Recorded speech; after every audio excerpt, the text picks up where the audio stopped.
the next page. So this next question asks us to give all of the extreme values for f of x equals the cosine of x, and to give their locations. So let's pause for just a second to remember what the cosine curve looks like. So the cosine curve, like all the trig functions, is periodic, and it looks something like this. Okay. You'll have to forgive me, I'm not doing the best of jobs, but that'll work. Okay. So let's go ahead and pick one local maximum, and it'll also be a global maximum. Let's look at this point right here. So what's this ordered pair? Well, this is the ordered pair 2 pi, comma 1. Whereas maybe down here for this local and global minimum, we have that this would be at the ordered pair pi, comma, negative 1. Okay. Well, notice that there's no coincidence that we picked those 2 points. All of these peaks and valleys would be local and global extremum. Okay. So convince yourself, take just a moment to convince yourself that, for instance, right here at the ordered pair pi over 2, comma 1, this is both a global max and a local max. Convince yourself of that. So why is it a global max? Because if I look at the range values of the cosine function, the largest range value in the cosine function is 1. There is no other input into the cosine function that will spit out something larger than 1. So that makes it a global maximum. Why is it a local maximum? That's a different question. And so if I were to pick some interval, like I could pick this interval right here, about what I'm claiming is a local maximum, notice that for all y values in this interval, it is the largest y value around. So that is why it is both a global max and a local max. Okay. All right, so let's go ahead and list them. And this is going to get a little bit messy. Hopefully I can fit it in here. I probably should have taken it to a different page. Let's see what we can do. So we have global max values are going to be 1. That is the maximum value that this function spits out. Okay? We also have local max values at the same place of the same y value, excuse me. What about the locations? Where do we have our global max values? They occur at, well, let's see, this one occurred over here at 2 pi, right? And there'd be another one right here. Where is this? This is at the order pair 0, comma 1. So that's at 0 pi. That's one way to think of it. Down here I have, this is at negative pi, comma negative 1. And then I have another one up here at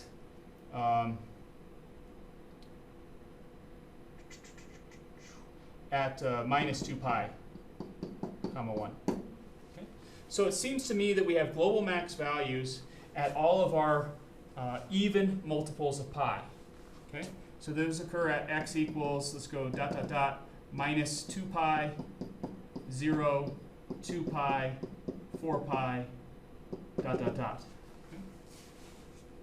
Well, what about for our local maxes and mins? Well, we've already said that those are exactly the same. So let's just say at x equals minus 2 dot dot dot, minus 2 pi, 0, 2 pi, 4 pi, etc.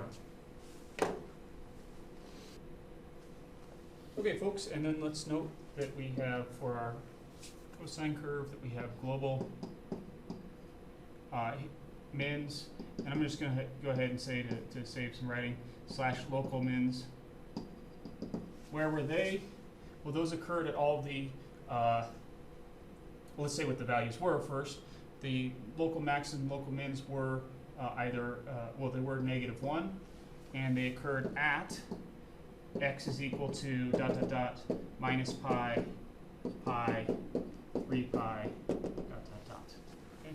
So I erased the graph to finish writing this out, but if you have any questions as to why that's so, look back at it or let me know. All right.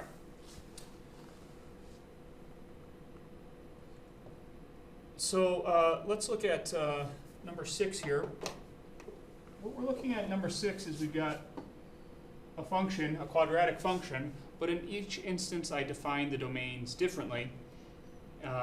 And depending on what that domain is, it affects where we have global maximums and minimums. So one thing to notice that for just a moment, I'm only going to consider global maximums and global minimums. I'm not going to worry about locals for right now. We can talk about that in some of the later examples. Okay. So, so for this first example, we're looking for any global maximums and global minimums. Okay. Well, we have a global max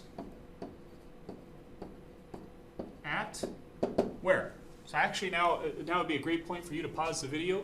Go ahead and try to identify the global maximums and the global minimums for each of these, and then resume the video once you think you've got it. Okay. So we have a global max at x equals 0. Let's write it this way, at x equals 0. Okay. That global maximum value is 4. Okay. We have no global minimums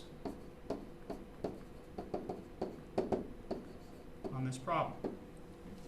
So why is that? Well, this domain goes from minus infinity to infinity, and as we go further and further to the left, the y values become more negative. So letter B here, we're looking at this function. It is still that same quadratic, but now I've truncated the domain, and it's only defined between 0 and x equals 0 and x equals 2. It's only defined for these x values right here. Okay. And so then the question is what are the global maxes and global mins on this particular function? So we have a global max at x equals 0 of 4, and we have in this case a global min at x equals 2 of 0. Okay, so notice that I'm giving, in fact, let me go ahead and say these are what the y values are. This is of y equals 4 and of y equals 0. So notice I'm giving, in this case, I'm giving the location and the values. I'm doing more than the question said. The question just said to give the locations. So it's only looking for the x values here, but I'm going to go ahead and say just a little bit more about these. Okay? By the way, I'd like to add that there are no local maxes nor mins. Whereas in this first example, we did have a local max at x equals 0.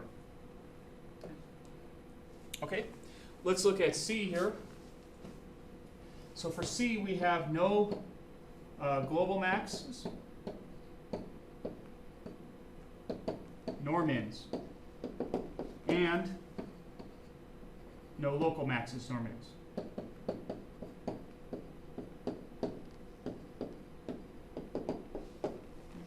And the reason why is because these functions are not defined on the endpoints. In this case, we're only defined between 0 and 2.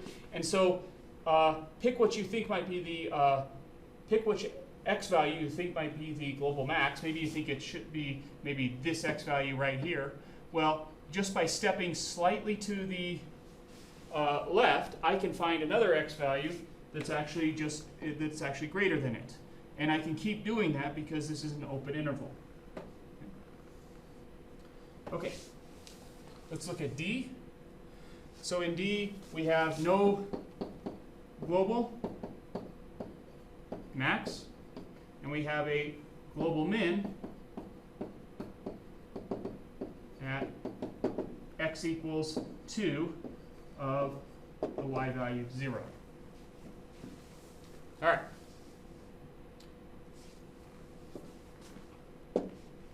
Okay, number 7 asks us to find any global extrema to f of x equals, in this case our function is the arctangent of x.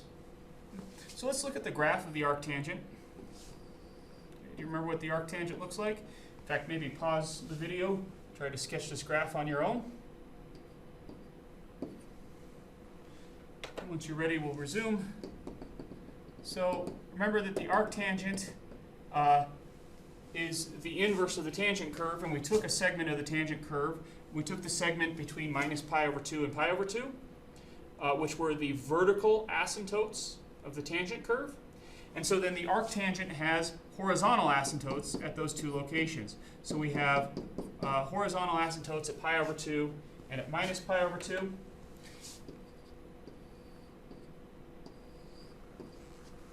So if we look at the graph of the arctangent curve, it looks something like this. And so here we see that there are no global maxes and there are no global mins. Okay. I don't know why I'm putting an apostrophe on maxes or mins.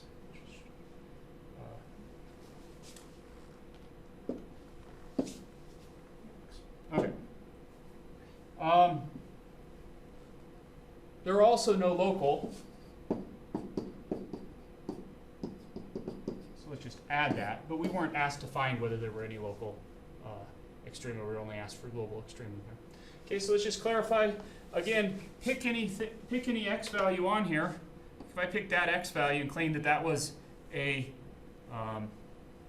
global maximum, well, what could I do? I could just simply pick an x value further to the right and find a y value that was slightly higher. I can do that everywhere, and so there are no global maximums. The same argument holds for the global minimums. Okay, so let's continue. At this point, we've had only one or two named theorems in this class. So this is our next big named theorem. We've got the extreme value theorem. And what the extreme value theorem tells us is this. We want to find the global maxes and global minimums of a function. Okay, we want to know where they have the largest y values and the smallest y values for a given function. But we've already seen, in fact, if you look up there at example 11, examples where functions don't have extreme values. Okay? So we want to know what conditions are necessary to require that the function have a global maximum or global minimum. Okay? So this theorem sets those conditions. It says that as long as f of x is a continuous function on a closed interval, then it must attain both its maximum and its minimum at some point within those intervals. So let's go ahead and real quick, let's just jump up here. Notice that letter D, let's go all the way up to letter C up here. Letter C, we had no global maxes nor global minimums. Why is that? Well, I'm looking at this function. I do see that this function is a nice continuous function, right? So we've got a nice continuous function, but we have no global maxes or mins. What's the issue? Well, if we go back and we look at the conditions for the extreme value theorem, it said not only must x be continuous, but it must be continuous on a closed interval. If we go look at this interval up here, we notice that this interval was not closed.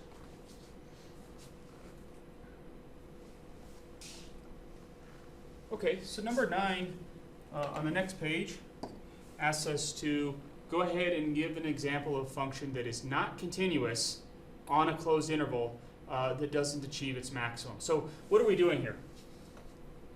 So for 8, we specified the conditions that require f to have a global max or a global min, or both. Well, both, but we're looking specifically at maximums here. So what does f have to be to guarantee you always have a global maximum? Well, one is that f must be continuous, and the second is that it must be on a closed interval. We already looked at one example of where this might fail if we lack one of those two requirements. Okay. So number 9 here says, come up with a reason why we actually require f to be continuous. How come it says f has to be continuous in the statement of the extreme value theorem? Well, let's see if we can come up with a function that is on a closed bounded interval, but that isn't continuous. Okay. So So we want a function that's defined on a closed interval, but we don't want it to be continuous, and we want to show that it doesn't have a global maximum. Well, let's take this function right here, for instance.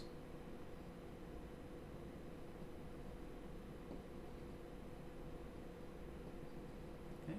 Notice that this function is defined on A to B, right? This would be my A in this case, this would be my B. It's defined over this whole interval, okay? And the interval is a closed interval, right? But where does it break down? Well, it's not continuous, and notice that it does not achieve its local max, okay? In this case, so here's a case of a function that's not continuous and does not have a global max. In this case, f doesn't have a global max. Okay.